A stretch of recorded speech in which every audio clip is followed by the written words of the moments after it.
देखिए 16 दिसंबर 1971 को बांग्लादेश की लड़ाई का जो युद्ध था वो देश की सेनाओं ने, भारतीय सेनाओं ने जीता था और उन्होंने पाकिस्तान को दो हिस्सों में विभाजित कर दिया था और एक नए देश का गठन किया, बांग्लादेश का गठन किया। उसमें हमारी आयरन लेडी तत्कालीन प्रधानमंत्री इंदिरा गांधी जी के साहसिक निर्णय और हमारी सेनाओं के कमांडर जनरल मानक शाह और बाकी एयर और नेवी के जो चीफ थे, हमारे सैनिकों ने बहुत ही अपने शौर्य, वीरता और पराक्रम का परिचय देते हुए देश में पाकिस्तान को हराने का काम किया और बांग्लादेश एक का निर्माण करने का काम किया। और मिलिट्री हिस्ट्री की सबसे बड़ी सर्जिकल स्ट्राइक बांग्लादेश की लड़ाई के नाम से जानी जाती है, जहां पर 93,000 से ज़्यादा पाकिस्तान के सैनिक उनको सरेंडर कराया गया। ये एक बहुत ही बड़ी विजय थी और इस विजय के लिए हम विजय दिवस मनाते हैं। हमने देश के सेनाओं को योगदान देश के लिए करते हुए देखा है।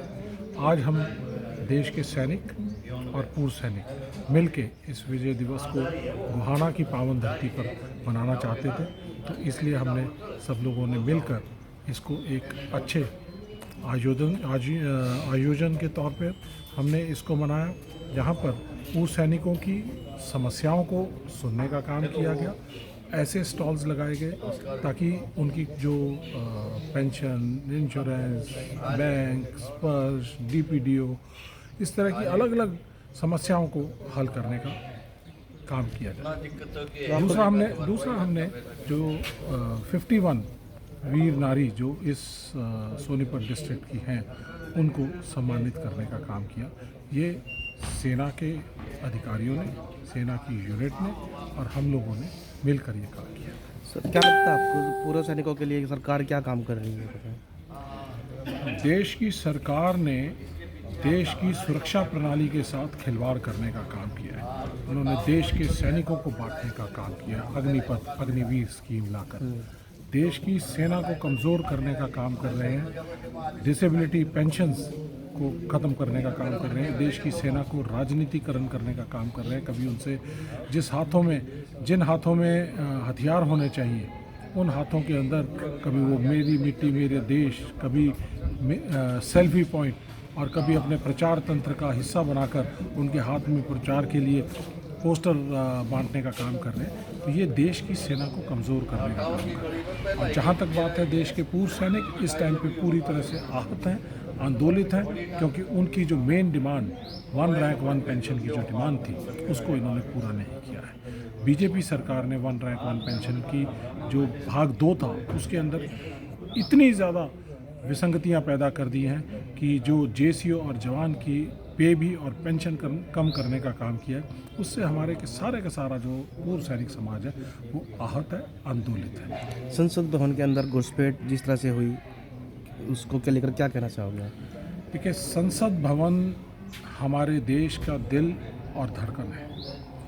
वहाँ पर सारे देश के नुमाइंदे आते हैं। अगर कोई भी घुसपैठ, कोई अटैक या किसी तरह की भी वारदात अगर संसद में होती है तो ये हमारे देश के ऊपर हमले जैसा माना जाता है। ऐसा ही 2001 के अंदर हुआ था।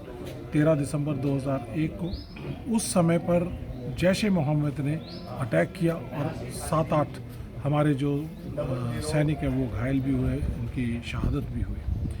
तो उसके बाद हमारे देश की सेना ने 1971 के बाद का सबसे बड़ा मोबिलाइजेशन देश की सेना का वो 2001 में देखा है। पाकिस्तान की सेना के ऊपर, पाकिस्तान के ऊपर हम अटैक लॉन्च करने जा रहे थे 4 जनवरी 2002 को। तो ऐसी स्थिति पैदा हो गई थी क्योंकि सेंटिमेंट ऐसा डेवलप हो गया। उस समय भी बीजेपी की सरकार थी। आज फिर ये देश की संसद के ऊपर अटैक हुआ है, जिसको अटैक मानूंगा। कारण कुछ भी हो सकता है, वो कौन थे कौन नहीं थे किस तरह से वो 3 लेयर की सिक्योरिटी को भेद कर आए हैं। तो हमारा संसद भवन जो है ये किला है। ये देश के दिल और धड़कन को बचाने के लिए ये एक हमारे सबसे पावन संस्था है। हमारे प्रजातंत्र का, लोकतंत्र का सबसे बड़ा मंदिर है। अगर इसके ऊपर भी घुसपैठ हो जाएगी तो उसके लिए मेरे ख्याल से पूरी तरह से सुरक्षा एजेंसियां, खुफिया एजेंसियां सब इसके लिए जिम्मेदार हैं। मिनिस्ट्री ऑफ होम जिसकी जिम्मेदारी बनती है कि वो बताए कि ऐसा क्यों हुआ। नया संसद भवन बना था, इस संसद भवन के अंदर चाक चौबंद चौकसी होनी चाहिए थी, सुरक्षा होनी चाहिए थी। वो सुरक्षा प्रदान नहीं की इन्होंने। और जो 1200 करोड़ रुपया खर्च करके ये नया संसद भवन बनाया है, तो क्या ये इसलिए बनाया था कि यहाँ पर सुरक्षा के अंदर चूक हो जाए। और यहाँ पर जो सुरक्षा एजेंसियाँ थी वो 50% एफिशिएंसी पे काम कर रही। पहले एक संसद भवन को बचाने का काम था और अब 2 संसद भवन जो है परिसर को बचाने का काम है। तो उनकी जो रिसोर्सेज हैं वो 50% होगी, एफिशिएंसी 50% होगी। तो ऐसा होना लाजमी था। लेकिन इसके लिए जिम्मेदार कौन? इसके लिए जिम्मेदार है मिनिस्ट्री ऑफ होम, जिसकी जिम्मेदारी है सुरक्षा प्रोवाइड करने की। दिल्ली पुलिस उनके अंडर है, सभी सुरक्षा एजेंसियां उनके अंडर है, खुफिया एजेंसियां उनके अंडर है। तो इसका मतलब मिनिस्ट्री ऑफ होम पूरी तरह से देश की संसद को सुरक्षा देने में विफल हो गई है। इसके लिए होम मिनिस्टर को संसद में दोनों सदनों में जाकर बयान देना चाहिए, बताना चाहिए कि ये क्या हुआ, क्यों हुआ और किसकी चूक थी। और इस चूक के लिए जो जिम्मेदार है उनको ट्राई करना चाहिए, उनकी ट्रायल करनी चाहिए। और ख़ास तौर पे जो बीजेपी के सांसद थे, प्रताप सिम्हा मैसूर के सांसद थे, जिन्होंने इनको पास देने का काम किया गया, उनको गिरफ्तार करना ज़रूरी है।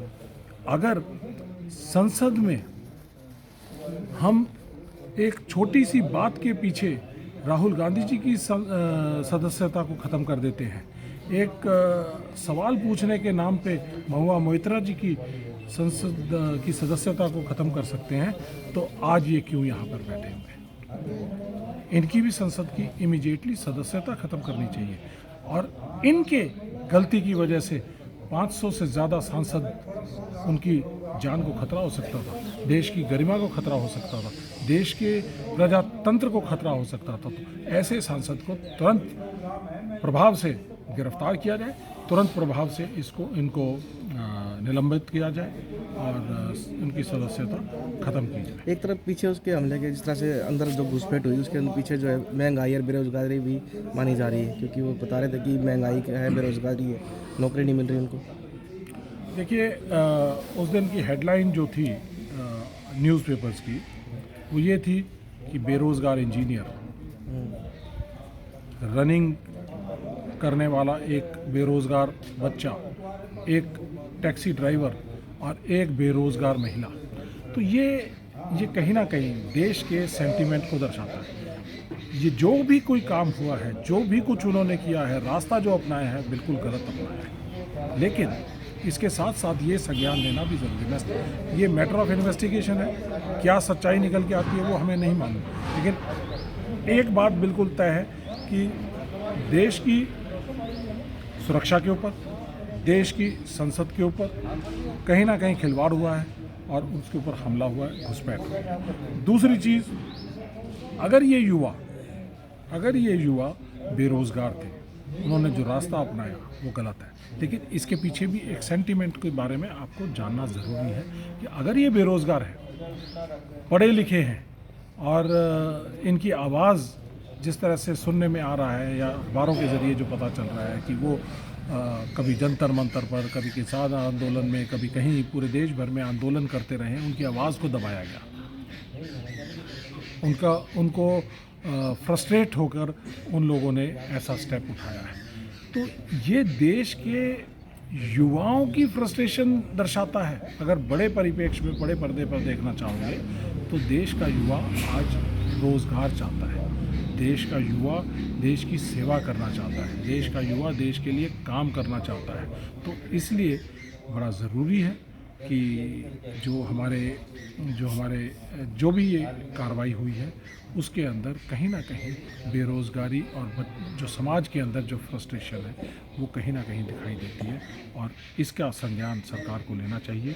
और एक और लास्ट बात जो इसके बाद कहना चाहूँगा कि अगर ये गन ट्रेंड अग्निवीर अगर इनको हमने प्रॉपर जॉब नहीं दी 4 साल के बाद, तो इनमें से अगर कोई एक भी युवा लेफ़्ट राइट हो गया तो वो देश के लिए बहुत घातक सिद्ध होगा।